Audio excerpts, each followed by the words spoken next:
They say we can have gatherings with up to 8 people without issues. I don't even know 8 people without issues.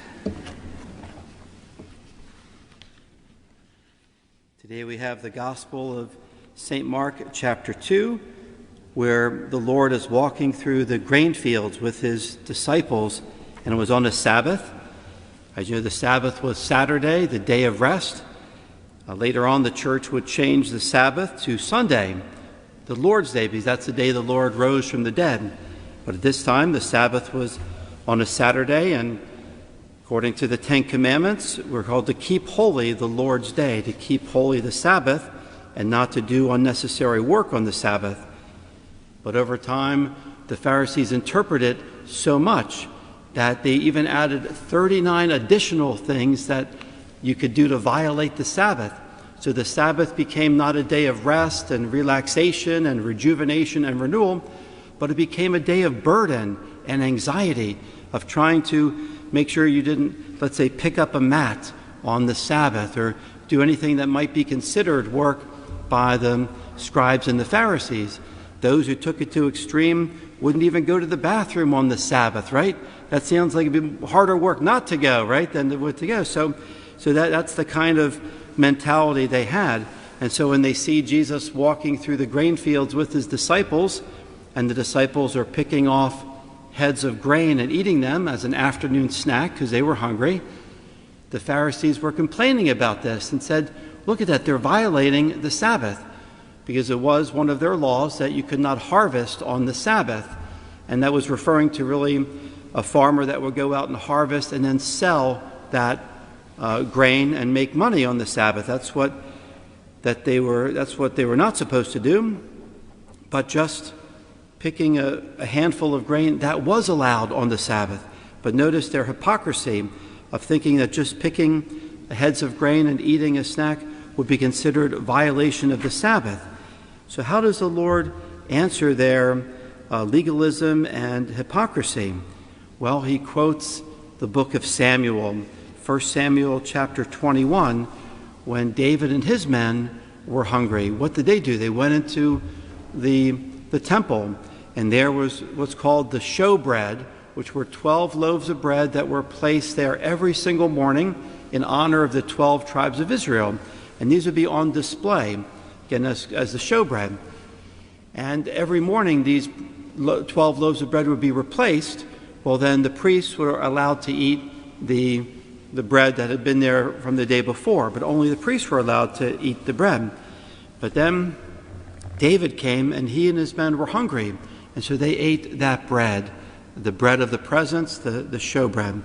And God did not condemn them for that.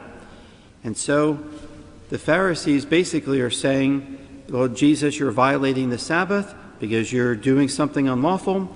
So Jesus used the example of David, and so Jesus is saying, if you condemn me, you also have to condemn King David and his men, and yet God did not condemn them for that action. And then the Lord concludes by saying, the Sabbath was made for man, not man for the Sabbath. And so the Sabbath, which was supposed to be a day of rest and rejuvenation, had become, in the Pharisees' day, a day of great burdens and anxiety and stress. Just the opposite of what God had entailed of people resting on the Sabbath. And then the last thing he says is, and therefore the Son of Man is Lord even of the Sabbath. The Son of Man. That's the word Jesus always used for himself from the prophet Daniel, that he was the Messiah, the Son of Man. It's used 69 times in the Synoptic Gospels, and that the Son of Man, namely Jesus, is Lord of the Sabbath. So Jesus is claiming his divinity, that he is Lord of the Sabbath, that he can make these rules, and that the needs of a person, their hunger, always would come far beyond and be much more important than distorted legalism that was not living in the spirit of the law.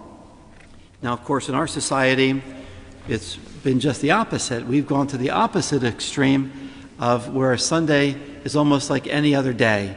And that's something we as Christians and Catholics need to get back to really keeping holy the Lord's Day, first by attending Mass and spending some time that day resting, rejuvenating, reading scripture, doing family fun activities, and those are things that all should be done on the Lord's day. It's a day to enjoy, a day to rest, and a day to be kept holy.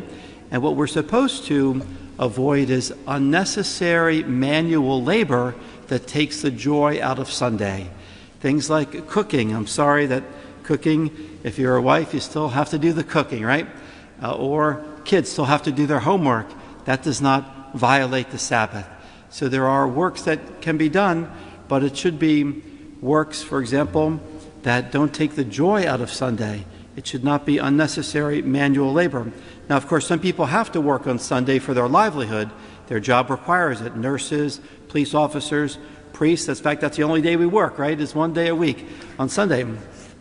So there is work that is necessary, but I think what we should try to do is to think about that, to try to keep holy the Lord's day, to make it a day of rest and rejuvenation, and a day in which we can be renewed in our faith.